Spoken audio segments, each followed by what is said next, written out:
Alright, here's the deal. I'm an only child. I was also raised by a single mother, which meant I was her best friend most of the time.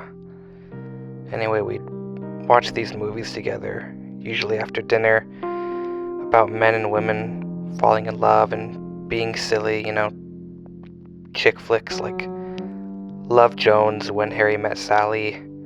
That one's my favorite. It Happened One Night, Bringing Up Baby, all the classics, and you know what, I think it really affected how I view the world and how I view romance and comedy. As I got older and closer to the age of some of the people in these movies, I wanted to learn more. I mean, what is a romantic comedy? Any Adam Sandler movie. One that there has to be some sort of romance going on, like that's a mandatory. I guess a romantic comedy would be a movie where there's a love interest involved, but there's also something funny or surprising about it.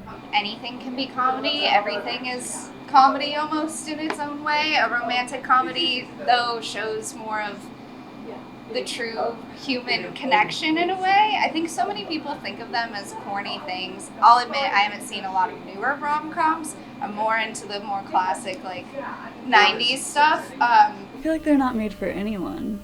I don't know anyone who likes those types of movies. Right? Maybe for like rich white people, and that's it. My current relationship has a few rom-com moments. I'm doing the long distance thing, so it has the I'm catching a plane and running through an airport, which feels very rom-com, or where there's something crazy going on over here and something crazy going on over there, and then we see each other, and it's then you're living together, and that's a bunch of creates a lot of hijinks. I'm kind of a pessimist about romance at the moment also, so maybe my perspective is skewed, but I think that generally speaking it's a little exaggerated to give people entertainment. I feel like in order to have a romance like that, you have to be immensely privileged, not have a job or any hardships in your life. I don't know, I think they don't put into aspects like so many other factors of life. I feel like in movies there's sort of just this okay, this happens, then this happens, then this happens, while in life you don't know what's gonna happen. It might not always be the most realistic thing, but I think it provides a sense of optimism to some people, even if it's not about the romance or relationships. I think it shows such a human side of a human being to the way that they're connecting with somebody in general. I don't like love, and I don't like having to watch other people be in love. A relationship is not consistent of the big moments. It's consistent of a lot of small moments and then the occasional big moment. So no, I don't think they're too realistic, but I think if these characters were real and you filmed every second of their life, then maybe it would be a little more realistic, but I don't know. But then what's the point of living my life if I'm spending every second watching someone else's, right? And You've Got Mail, he says, don't you love New York in the fall? I would buy you a bouquet of newly sharpened pencils if I knew your name and address.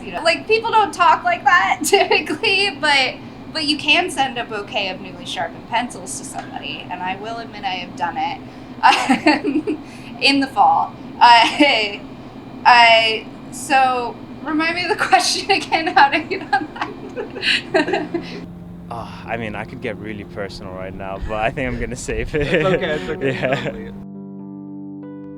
I started looking into it. I wanted to figure out what I can learn from all these movies I watched as a kid, and as far as I can tell, a romantic comedy is a hybrid of the romance and comedy genres, featuring a narrative that centers on the progress of a relationship, and being a comedy results in a happy ending.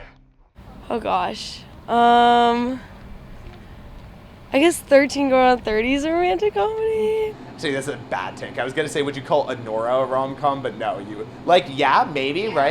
Right? Right? Bottoms is the first one that came to mind. I don't know if that's even super romantic, but it's funny.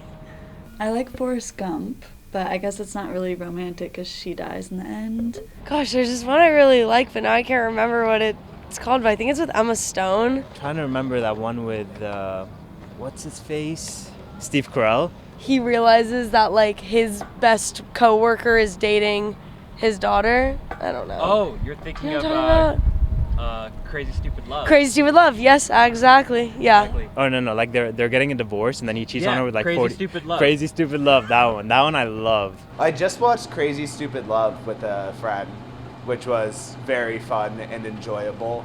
It's because it's going viral on social media. Yeah, there's a bunch of clips. I mean, maybe I'm just in like an echo chamber. I love a film that's entirely hinged on like one moment. And that clip is so like clippable. I think it just makes its rounds on social media, so everybody really likes it and watches it, and it like does well.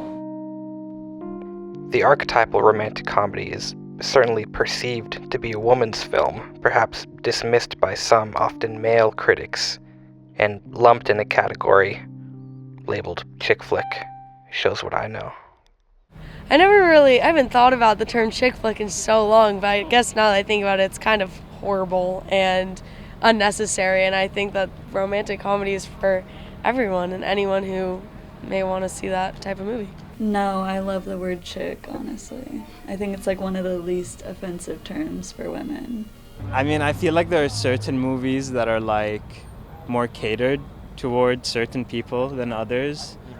I was gonna say, like, for example, Barbie. You wouldn't be too surprised if a lot of girls like it more than guys, but I watched it personally and I enjoyed it. I think that that's just a brand that like societal misogyny has put on something because men don't want to feel or admit that they feel things, honestly.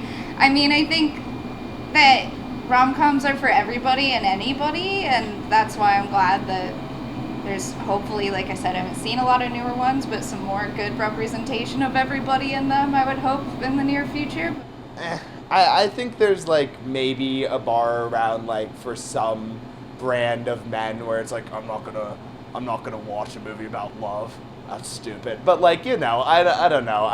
Whose loss is that? Like the people who are losing in the end are like these guys who created the term, right? So I don't know.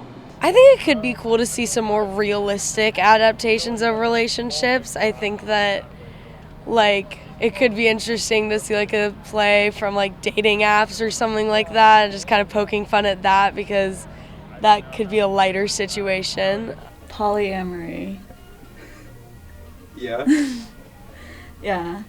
And maybe, like, also polygamy. Like sister wives. Damn. Suddenly they're just not coming to my mind. Sorry. Okay. I think it would be cool to see like more satirized rom-coms, like things that play with the genre and play with like how the stories are told, rather than like relying on this kind of like golden age to replace the substance that I think is often lacking in modern rom-coms. Oh, this is what every Netflix movie is. Guess what? Reese Witherspoon and Will Ferrell, both their people are trying to get married at the same time. It's like, I already know what that movie is before I've even seen it. And it's just become formulaic and nonsensical in a way. Totally. Perfect. Can we see your tattoos? Yeah, okay, so, this is Nora Ephron, who wrote like, Sleepless in Seattle, Julie and Julia, for a more modern one.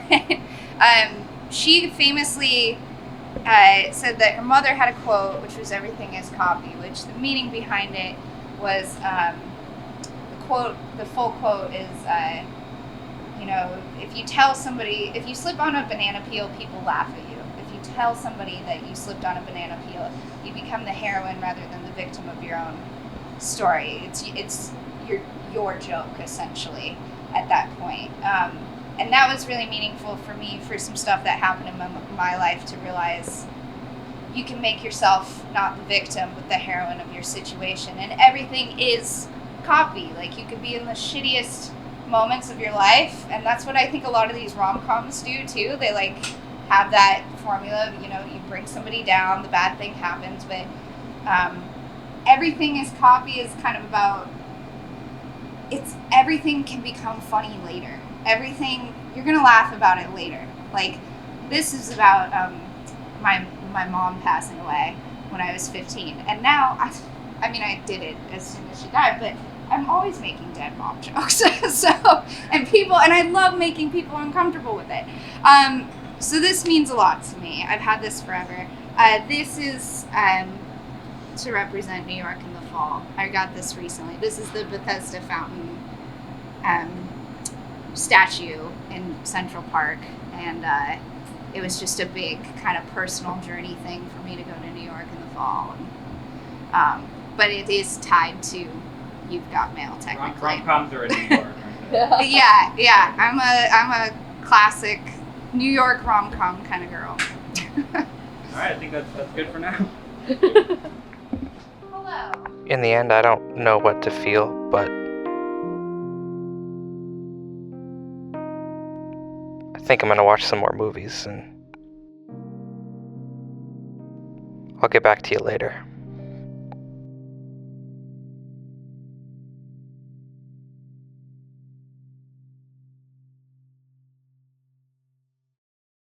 What would somebody have to do to make you go and watch a new romantic comedy in the theater? Give me $100. Excellent. Is there anything else you want to say to the people who we interviewed that really like rom-coms? Why?